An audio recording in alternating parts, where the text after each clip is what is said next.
Let's go! Battle of the Golden Boot, 11 a.m., a morning kickoff on the Hill in Fayetteville on the SEC Network. A lot of you aren't so familiar with Arkansas, and at the end of today's video, I'm going to explain why this rivalry should matter more than what it is now. Like, the Golden Boot is a sign of pride depending on where you live in Louisiana. This is our last video before the actual game.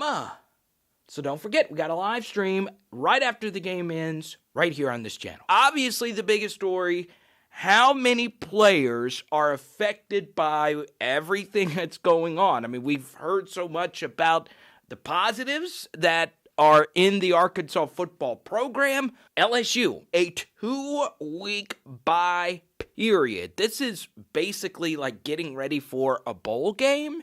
And ironically, this game could be the last one you win in the SEC. This very well could be the easiest game left on the schedule, especially when you consider you have that 2-week bye period. LSU's defense has been really bad, but they haven't even played the great SEC offenses yet.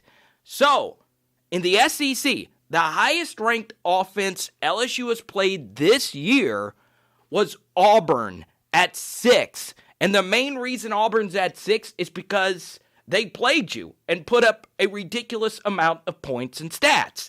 That's the only reason Auburn's there. So, Missouri, Vanderbilt, South Carolina, all three of these teams don't even have the elite offenses in the SEC. And by the way, 4 of the games you have left on your schedule are against the other top 5 offenses in the SEC. So, this to me is the biggest key of the game.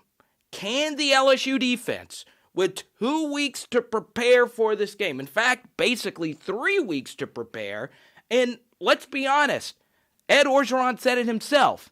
They started preparing for this game Monday of the Alabama week. So you've been studying this opponent. This is the only opponent you have left on your schedule that is not a top 5 offense.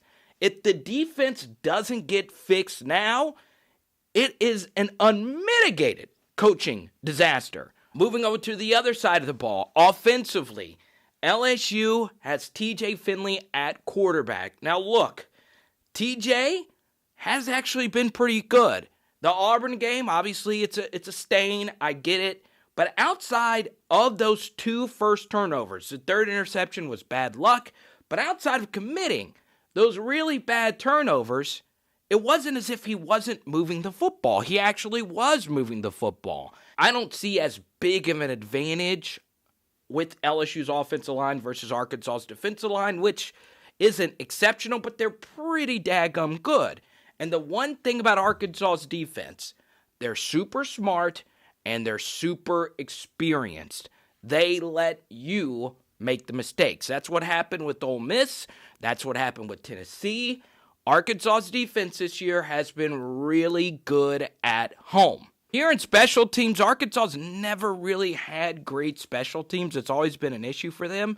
And they lost their best return man, Warren, who is actually, I believe, from Louisiana, with an ACL injury. So a big loss for Arkansas, but still, LSU does have an advantage in special teams. Let's take a look at a few players to keep an eye on. Obviously, to me, the big player in this game, everyone's going to talk about TJ Finley. But can LSU run the football? And I'm actually going to shout out an offensive lineman here, Ed Ingram. The last time Ed Ingram had time to prepare, he pulverized South Carolina. One of the best offensive performances of the year. Can Ed Ingram move some bodies and get the LSU run game going? So, player number 2, it's actually a few players, the Arkansas, Louisiana natives. It's always been a thing. When Arkansas's beaten LSU, it's oftentimes they're players from Louisiana who have great games. And in the secondary, Joe Fuchsia and Greg Brooks Jr. are both from the state of Louisiana. Jalen Catalon, even though he's from Texas, is a heck of a safety. So LSU has a tough task on hand against this experienced Arkansas defense, and those are just a few names to look out for. And player number 3, I always like to mix it up here. How about a coach? Ed Orgeron.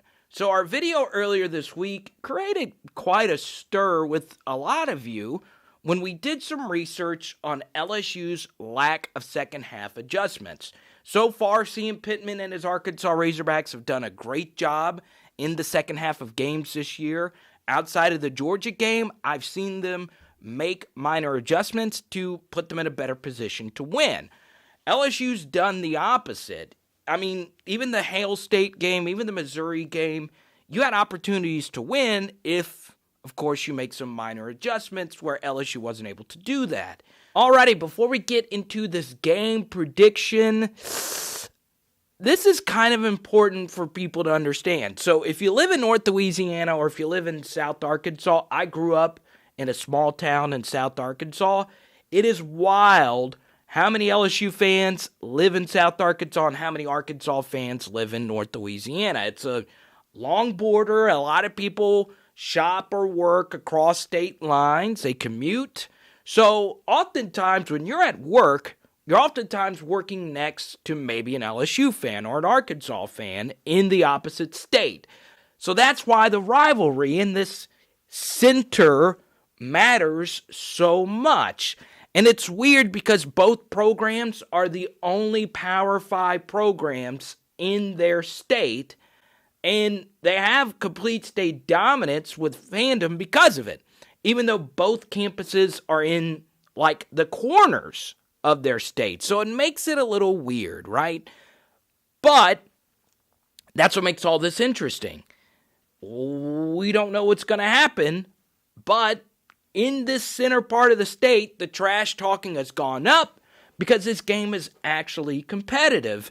And for a long period of time, it was only one possession games. There was a 9-year stretch where each and every game was decided by one possession or less, outside of the famous 2011 team, where Arkansas was the number 3 team in the country, LSU was the number 2 team in the country, Alabama was the number 1, and Arkansas jumped out to a 14-0 lead. Then Tyrann Mathieu happened, final score 41-14.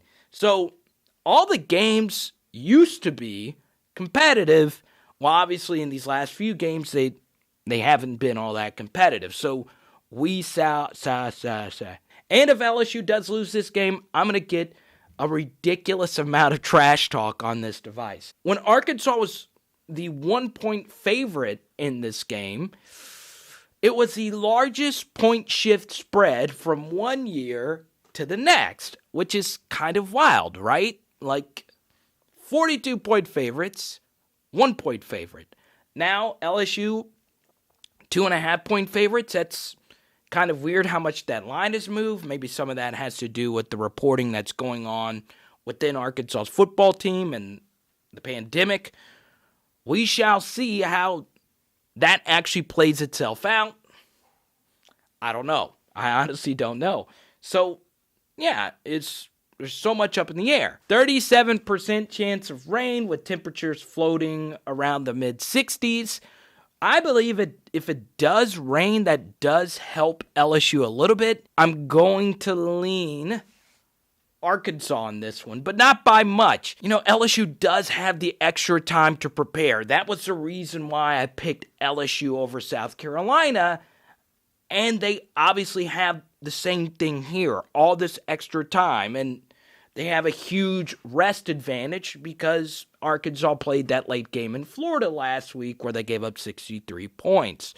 So there is some room for a big TJ Finley game and a good game on the ground, but it stuck with me. Our piece from earlier this week, the second half points thing. It's too tough for me to pick Arkansas, It's too tough for me to honestly look at you and pick LSU. And trust me, with every fiber of my being, I want LSU to win this game more than any other game every year because I'm going to get pummeled if LSU loses this game. Subscriber, shout out. Let's go to Austin. If you are LSU, fire Bo Pelini and upgrade Corey Raymond as defensive coordinator. So here's what I think should happen there. Let Corey Raymond call plays if LSU's defense struggles against Arkansas. And yeah, Corey's going to be in a tough spot. The best offenses in the SEC are the games that LSU still has left on their schedule. I'm legit. The top 4 offenses outside of LSU left in the SEC are the 4 games left on the schedule. So Corey Raymond, it's not going to be easy if he does get the opportunity. But you got to, at the very least, let him see if he is your answer at defensive coordinator if Bo Pelini continues to struggle. And I think it'd be a smart move by Ed Orgeron just to see if he can do it. And remember, Corey Raymond has said in the past that he's always wanted to be a defensive coordinator, so why not let him get a shot? Chef Reality, I love the name. Let's not focus on Foreman and lose out on our in-state guys. From our recruiting video, LSU at the current time has 3 slots remaining left in the 2021 class. And there is a growing sentiment that LSU shouldn't focus on Corey Foreman. And if Corey Foreman decides to not go, you could have used the recruiting resources maybe on somebody else. You know, it's really tough to say. It's hard to get a feel on how kids are feeling about where they want to go play college football. So yeah, I get the sentiment. I also do agree that the world is not over if Corey Foreman decides to not go. What if LSU whiffs on all of the 5 stars left that they're targeting, Tristan Lee and Mason Smith? Well, guess what? It happens. You still have a top 5 recruiting class, and you're still looking good for the class of 2022. So, like I said, and I'll always say it, no one recruit is a can't-miss guy. It's not that the players aren't good. It's just you're always going to be okay if one kid decides to not go.